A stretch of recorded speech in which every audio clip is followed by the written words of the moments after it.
salah satu keutamaan ayat kursi yang dibahas dalam kitab Sahih Bukhari. Yang langsung objek penderitanya yaitu setannya yang ngaku. Ya, setannya ngaku kalau ada orang mau tidur baca ayat kursi sampai pagi diberi penjaga oleh Allah Subhanahu wa taala, setan tidak bisa mendekatinya. Ikhwani rahimakumullah. Karena itu mari kita ajarkan kepada diri kita sendiri sebelum tidur baca ayat kursi. Ajarkan kepada pasangan hidup kita, ajarkan kepada anak-anak kita. Ajarkan kepada sahabat-sahabat kita. Sangat pendek ayat kursi, tetapi ayat kursi ini dalam sabda Nabi Muhammad SAW yang lain dikatakan a'adzamul ayah. Ayat yang paling agung di dalam Al-Quran yaitu ayat kursi. A'adzam ayah, ayat yang paling agung. Dalam hadis yang lain dikatakan sayyidul ayah. Ini pemimpinnya semua ayat yaitu ayat kursi. Pendek, kalau kita hafalkan, kita baca, maka kita mendapat penjagaan langsung dari Allah Subhanahu wa taala. Kemudian dikatakan oleh Rasulullah sallallahu alaihi wasallam bahwasanya ayat kursi merupakan salah satu Ismullahil A'zam. Ya, nama Allah yang agung. Kalau memang dia dibaca, maka dia akan dikabulkan doanya oleh Allah Subhanahu wa taala sebagaimana dijelaskan dalam hadis yang diriwayatkan oleh Imam Darimi. Kemudian dikatakan juga oleh Rasulullah sallallahu alaihi wasallam an Abi Hurairah radhiyallahu anhu anna Rasulullah sallallahu alaihi wasallam suratul Baqarah fiha ayah sayyidatu ayil Quran la tuqra'u fi baitin wa fi syaitanun illa kharat minhu ayatul kursi rawal Hakim fil Mustadrak. Hadis ini diriwayatkan oleh Imam Hakim dalam kitab Al-Mustadrak di mana Rasulullah SAW menyatakan surat Al-Baqarah di dalamnya ada satu ayat yang menjadi pemimpin semua ayat Al-Quran. Tidaklah ayat tersebut dibaca di suatu rumah dan di rumah itu ada setan, melainkan setannya akan keluar dari rumah tersebut. Ayatul kursi yang dimaksud adalah ayat kursi. Al-Baqarah ayat 255. Jadi kalau di rumah dibacakan ayat kursi, setannya lari. Nah, kalau kita nggak pernah baca ayat kursi di rumah kita, ya sangat kemungkinan rumah kita penuh dengan syaitan, sehingga di rumah tersebut terjadi hal-hal yang tidak menyenangkan, hal-hal yang tidak kita inginkan. Na'udzubillah min dzalik. Kemudian juga dikatakan oleh Rasulullah sallallahu alaihi wasallam, "Man qara ayatal kursi dubura kulli salatin lam yamna'hu min dukhulil jannah illa an yamut." Rawahun Nasa'i wa Tabrani.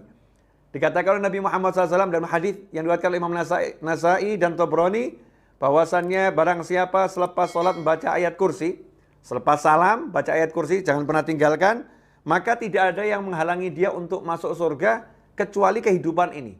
Artinya apa? Begitu dia meninggal dunia langsung surga. Di kuburnya mendapatkan nikmat surga. Nanti di mahsyar mendapatkan nikmat surga. Jadi prosesnya itu begitu meninggal langsung kelihatan surga. Itu orang yang istiqomah membaca ayat kursi selepas salam dari sholat. Selepas sholat baca ayat kursi bersama zikir-zikir yang lain yang diajarkan oleh Nabi Muhammad sallallahu alaihi wasallam.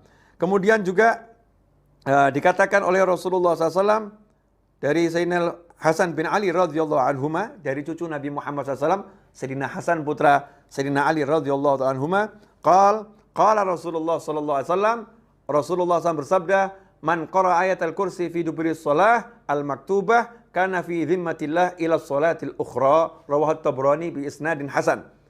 Rasulullah bersabda SAW, barang siapa baca ayat kursi selepas sholat yang wajib, ya 5 waktu, sholat 5 waktu, istiqomah, setiap habis sholat 5 waktu setelah salam, kemudian baca ayat kursi, kana fi dhimmatillah, maka dia dalam jaminannya Allah, dalam perlindungannya Allah, ila sholatil ukhra, sampai pada sholat yang berikutnya.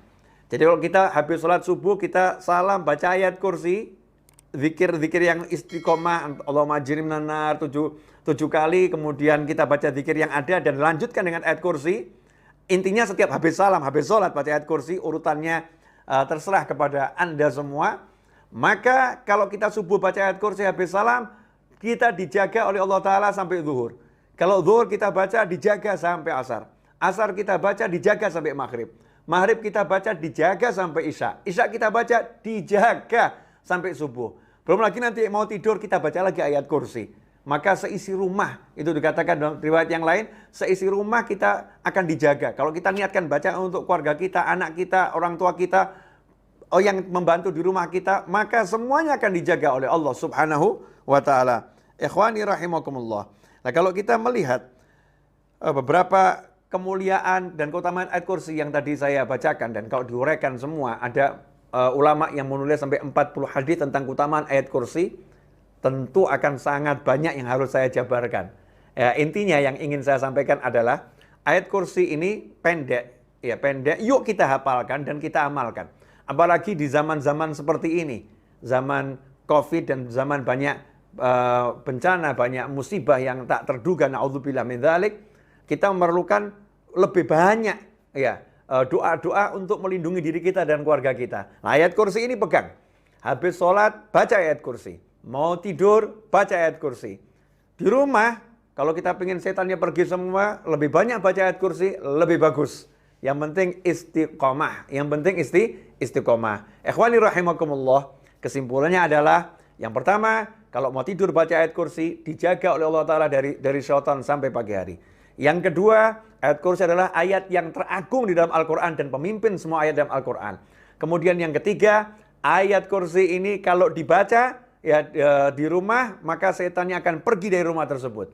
Yang keempat, kalau habis sholat kita istiqomah baca ayat kursi, maka kalau kita meninggal dunia, langsung masuk surganya Allah Ta'ala. Yang kelima, kalau kita baca ayat kursi sehabis sholat, maka kita dijaga oleh Allah Ta'ala hingga sholat berikutnya. Nah, ini diantara ringkasan apa yang saya sampaikan. Karena itu, yuk kita baca ayat kursi khususnya habis sholat dan mau tidur. Insya Allah kita selalu dalam penjagaan dan perlindungan Allah Subhanahu wa Ta'ala. Mari kita ajarkan pada diri kita, keluarga kita, anak-anak kita. Ini hadiah yang terbaik untuk sahabat kita. Ya, hadiah yang seperti ini. Hadiah yang terbaik untuk orang-orang kita cintai, untuk keluarga kita. Ya, hadiah yang seperti ini. Doa, apalagi di zaman yang seperti ini, perbanyaklah doa, minta tolong kepada Allah Subhanahu wa Ta'ala. Semakin mendekat pada Allah Subhanahu wa Ta'ala. Ikhwani rahimakumullah, mohon maaf kalau saya bicaranya tanpa jeda seakan-akan ya. Jalan terus. Insya Allah bisa dipahami. Kalau kurang paham, diulang-ulang terus. Ya, setel saja berulang-ulang sampai paham. Insya Allah berkah dan manfaat, khususnya untuk saya yang berbicara dan antum yang mendengarkan dimanapun dan kapanpun berada. Jazakumullah khairan. Sekali lagi mohon maaf atas segala kekurangan dalam penyampaian. Mudah-mudahan diberkati oleh Allah Subhanahu wa Ta'ala. Amin. Allahumma amin. Wa sallallahu ala sayyidina Muhammadin wa alihi wasallam walhamdulillahirabbil alamin. Alfa minkum. Wassalamualaikum warahmatullahi wabarakatuh.